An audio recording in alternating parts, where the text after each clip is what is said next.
Louisiana के एक छोटे से विलेज से निकला हुआ लड़का जिसने ना तो कभी ओलंपिक में कोई मेडल जीता, ना तो कॉलेज में कोई रेसलिंग की, फिर भी आज यूएफसी के बड़े बड़े धुरंधर उसकी तारीफ करते हुए नहीं थकते हैं।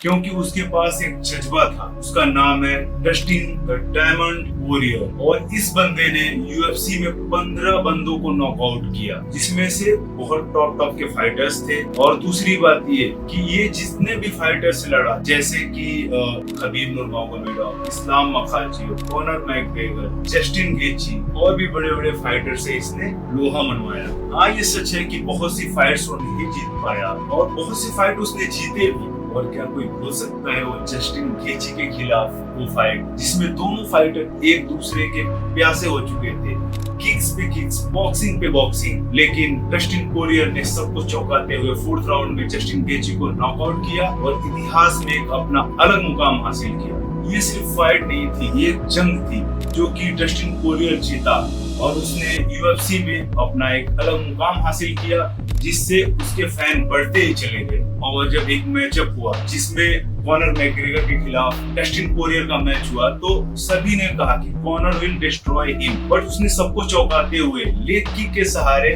उसने कॉनर को क्या हाल किया, किसी से छुपा हुआ नहीं है। उसने उसको हराया और फिर अपना लोहा मनवाया और उसने सेकेंड फाइट भी जीती, वो भी नॉकआउट से। तो डस्टिन पोरियर एक अपना अलग मुकाम हासिल कर चुका था यूएफसी में और उसने हमेशा यूएफसी को एक नए मुकाम पे ले जाने की कोशिश की है, हमेशा अपने फैंस को एंटरटेन कराया है।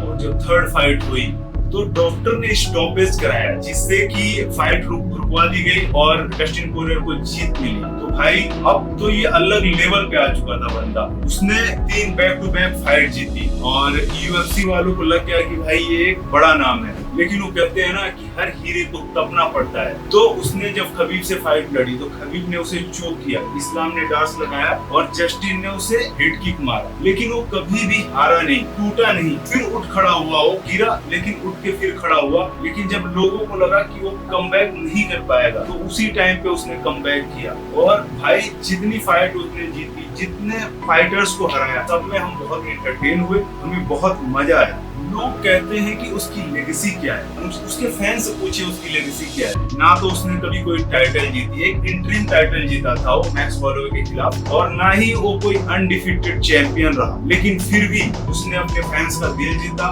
हमें एंटरटेन किया और हमें तो बहुत मजा आया। और हर बार जब डस्टिन फाइट करता, हम फैंस को लगता था कि आज कुछ नया देखने को मिलेगा।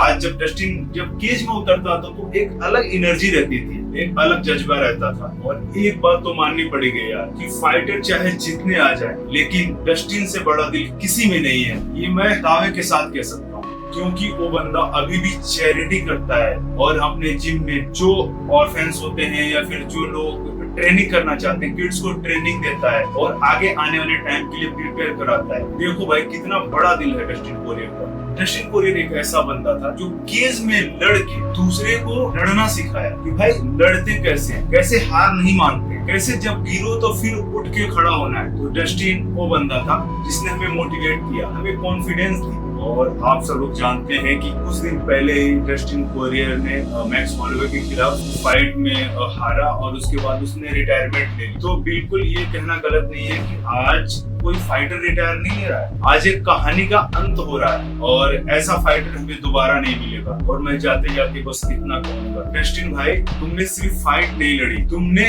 यूएफसी को दिल दिया, तुमने हमें बताया कि यूएफसी क्या चीज होती है और कैसे लोग एंजॉय कैसे करना है, ये तुमने बताया। और एक लास्ट चीज मैं ये बोलना चाहूंगा डस्टिन के बारे में, जो कि मेरे दिल से निकला हुआ है, डायमंड विल शाइन फॉरएवर। याद रखना।